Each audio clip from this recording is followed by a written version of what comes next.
Pas. Les vraies voix Sud Radio. Et comme un pied de nez aux autorités de santé publique françaises, Carclop, une plateforme de covoiturage, propose des trajets pour acheter des cigarettes à l'étranger.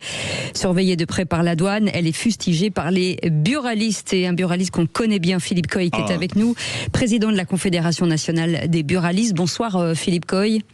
Bonsoir l'équipe des vraies voix. Bienvenue sur Sud Radio. Donc cette plateforme a été lancée le 11 septembre, elle met donc en relation des automobilistes. C'est une sorte de blablacar pour aller chercher, outre nos frontières, des prix moins chers, avec un fondateur qui dit oui, mais c'est pour parer aux problèmes de pouvoir d'achat des Français. Écoutez, ma réaction, elle s'est pas fait attendre. C'est pour nous impensable d'avoir ce dispositif. Vous l'avez très bien nommé, le blablacar de la fraude et du contournement des règles notamment des enjeux de santé publique.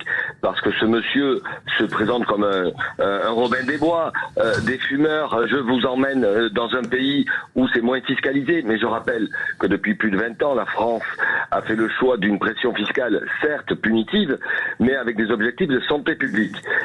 Donc aujourd'hui, cette offre, pour nous, elle ne nous convient pas, elle ne doit pas convenir aux gens de la santé, parce qu'elle propose de contourner les règles. Et puis, au même moment où... Robin des Bois, pardon, Philippe, à 15% de commission quand même, hein, c'est un Robin des Bois. 15%, ouais. Et justement, merci de le souligner, parce que je lui fais à ce Robin des Bois une proposition, que ces commissions, il les reverse aux caisses de la sécurité sociale, que la TVA, il la reverse à Bercy, et voilà, les consommateurs seront contents et il aura une action salutaire.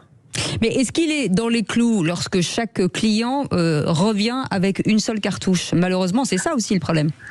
Il y a le seuil européen, d'ailleurs son site rappelle quelles sont les normes européennes en matière de transport d'alcool, de produits alimentaires, de tabac. Je rappelle que c'est 4 cartouches, soit 800 unités.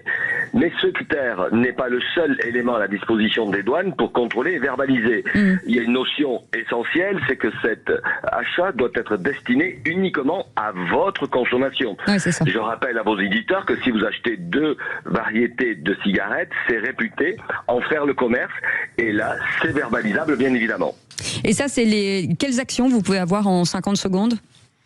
Alors, en 50 secondes, je ne sais pas, mais en tous les cas, nous avons mobilisé nos services juridiques. Nous travaillons avec des échanges avec l'administration des douanes, parce que, bien évidemment, on ne peut pas tolérer qu'on amène des clients pour contourner les règles fiscales qui pénalisent le commerce de proximité et qui pénalisent les enjeux de santé publique. Merci beaucoup Philippe Coy, en tout cas d'avoir accepté notre invitation. Vous êtes président de la Confédération nationale des buralistes.